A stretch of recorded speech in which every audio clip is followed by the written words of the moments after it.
Elon Musk and Doge dealt a major legal blow over their bid to take over the U.S. Institute of Peace. The Institute is an independent nonprofit group founded by Congress to resolve violent conflicts. Now, a federal judge ruled just yesterday that the Trump administration didn't have the authority to fire its employees, and that changes at the Institute were, quote, effectuated by illegitimately installed leaders and must therefore be declared null and void.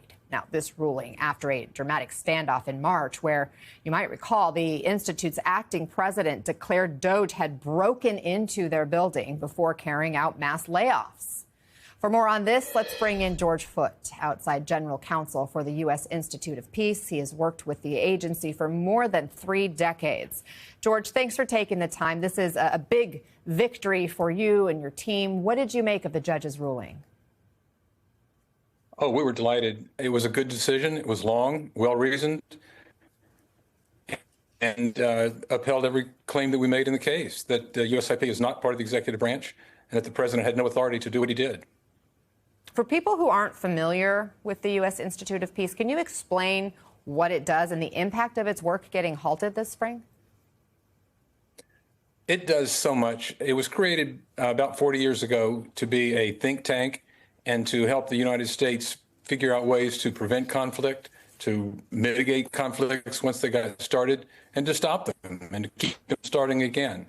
Since that time, its work has expanded around the world. They've worked in every conflict zone you can imagine since the 1980s and have added a lot to America's soft power and to save lives of our soldiers and our civilians all over the world. The U.S. Institute of Peace has effectively now been shut down since March. Are your clients concerned that they may not be able to rebuild what they once were? Oh, we took a blow, of course, but the culture of the place is intact. The staff is leaning forward. They're ready to go back to work.